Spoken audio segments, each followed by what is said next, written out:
Oh.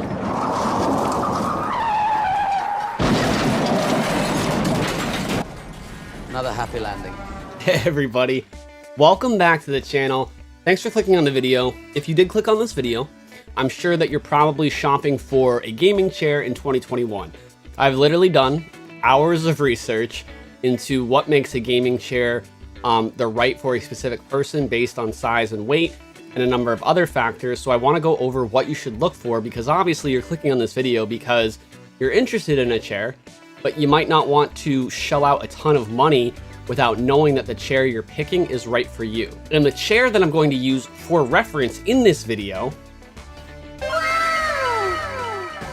is the E1 Flash Series chair.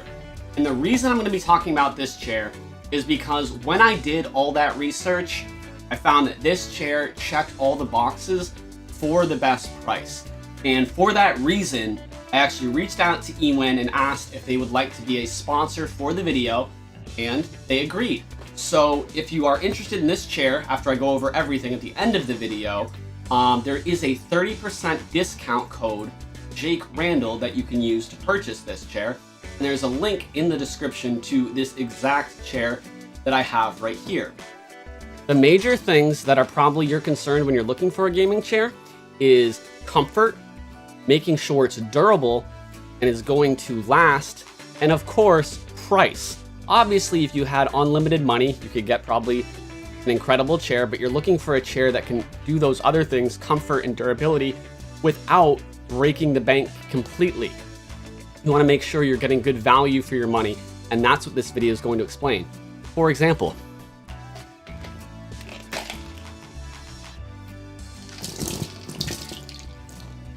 oh, I'm sorry. You caught me being in my gardening for today. Now, if you're shopping for a chair, potentially you're going to do things like what I just did and spill some coffee. Don't you want a chair that's going to be easy to clean up if something like that happens?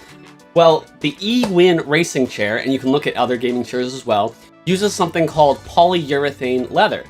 And the amazing thing with that is you can spill things on it, and like I said, I'm letting it sit here for a couple minutes while I explain this, and it can be easily cleaned up just by using a damp cloth. It's not going to stain, it's not going to like sink into the material of the leather, and you'll notice a lot of the premium chairs out there use this type of leather, and it's really good for furniture for this reason, that it can be easily cleaned, which I'm going to demonstrate right now. So we've gotten this just a little wet, just to make sure that we're being able to clean it. You see there's like ice, everything in here. First, we're just going to soak up some of that coffee. And we're going to knock the ice onto the ground. Definitely want to do that.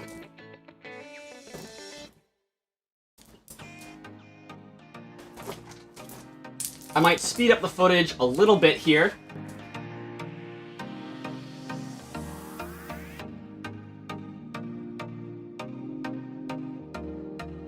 Now I am going to cut just probably for 1 second while I get the floor, because that will get sticky. So what's actually incredible is in the time it took for me to clean up the mess that I made on the floor, after just wiping this down with a damp towel and then going over it once more to dry, it's already completely dry. I did not use any cleaning agents. I did not use anything besides the towel. It is not sticky whatsoever. It's completely clean and dry in just minutes, just from being wiped down from iced coffee. And as you can see, I am dry as well. The other thing that I would love to mention real quick is the cold cure foam. Again, we've talked about the polyurethane leather. That makes it easy, spill proof, easy to clean. But more important than it being able to stay clean is how comfortable and durable it is. And if you look up cold cure foam, you'll find this appearing on screen now. And basically what makes cold cure foam special is it's a much higher density than regular foam. So let me explain what that means. Is basically, you'll notice when I push on this, it doesn't seem to go down, right? At all. And if you're looking at a cheaper chair, not only is that going to take a lot longer to pop back up, but over time, if it's not cold cure foam, if it's like a regular foam, it will start to get thinner and thinner. And you might have experienced this with a cheap office chair in the past. It'll actually get to the point where you're almost just sitting directly on the plastic because all of the foam has eroded. You won't have that problem with cold cure foam. So when you're looking at a gaming chair to buy, make sure in the materials you're looking at a cold cure foam, because you don't want it to sag. You don't want to have to buy another chair in a year. You don't want to cheap out. Now, besides the leather and the inserts, which for the Ewin chair, we've got the cold cure foam, we've got the polyurethane leather. You'll see that in a lot of the higher end chairs. The last material I want to talk about is the base.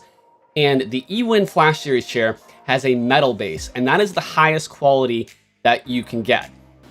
So you'll see right here that the metal base, solid, right? This is important because if you use a plastic base, this is essentially the entire support for the whole chair itself.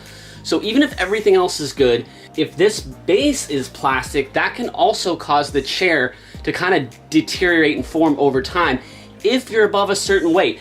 One pro tip is if you are lightweight, you can get away with the plastic base because you're not going to be putting the same amount of pressure on the chair every day. However, it's still recommended to go with the metal base if you can. And the metal base is going to keep the entire chair intact. And obviously that's what you want. You want your chair to last as long as possible. So a good solid metal base is the other really important thing to look for. Now, obviously I'm out here finger gunning, doing hype sessions all day. And in my previous chair before I got this one, and this is what part of inspired me to make this video, to try to help other people from making the same mistake I did, is I had huge back problems with that chair. The way it was set just was not in a way where I could comfortably sit all the way back and still be able to stream. So I find myself having to sit on the edge and basically like hunch over. This is a little dramatic. It wasn't this bad, but this is basically what I'd be doing to make sure that the camera could see my face and I could operate everything. I'd be like this, and I would do this for hours at a time because that chair, if I was all the way back, it was almost like this. And even though it was adjustable, I just couldn't do it in a way where I could like reach everything. So what's really important with when a chair is the amount of range it has with moving back and forth. You'll notice the Ewin chair also has a very, very deep seat. And this is the average size chair. They actually have one for XL as well that's even deeper than this. But this has all the way from 155 degrees back and 5 degrees forward, which can be really important if you are trying to lean back but still game. It lets your arms reach out so much further while still putting that pressure on. Now, if you're going to lean it forward this much, it comes with a neck pillow and a lumbar pillow as well. You'll notice most of these gaming chairs do. If you're going to lean forward, you might want to actually remove the lumbar or the neck pillow or both. But you can adjust it how you want it as well. If I was going to have it forward like this, if I can get it right in the right spot, which you can do fairly easily with this chair, it actually does feel pretty nice. But one of my favorite things to do is to take advantage of how far this can lean back. So let's see what that looks like right now. Oh, yep, there it is. So one of my favorite positions is just lean back slightly like this. And I love to be able to browse on the internet. This is another reason why the armrests are really good as well. And with the Ewin chair, there's actually 4 different angles on their Flash Series chair that you can get the armrest to do. So 3 positions for each one. You can see that right there. And that's perfect for finger gunning on the go, if you know what I mean. But let's continue to get this all the way back to 155 degrees. Oh. And I'm not gonna lie, this almost feels like zero gravity, and this is nice. And if you're gonna be spending a significant amount of money on a gaming chair, and you're already making sure it has all these other features we've talked about, why not make sure it actually can do the things that are gonna make you feel comfortable in any type of position. This is honestly better than lying down on a couch Maybe not better than a bed, but honestly, with the lumbar support, I can get more relief from my back lying back in this chair sometimes than I actually can in my bed. I kind of don't want to get up now, but I will. So I really hope this video helped you a lot, and now you kind of know what to look for when it comes to picking the right gaming chair. But again, the reason that I reached out to Ewin and asked them if they wanted to sponsor this video was because I found that with all the research I did, not only did their chairs meet all the requirements, but they had the best price. And that's what really set them apart. And I did ask them why they were able to have such competitive prices. And they explained to me they actually have their own manufacturing facilities. So all those other companies that use overseas manufacturing facilities, pay them to make their products, Ewin doesn't have to do that because they just own their own facility. So that's why they're able to have that lower price. That's why they're the chair that I recommend. And again, if you are interested in this chair, you can use code Jake Randall at the link in the description. But either way, I hope the video helped you, and thank you so much for watching. I will see you on the next one. Have a fantastic day.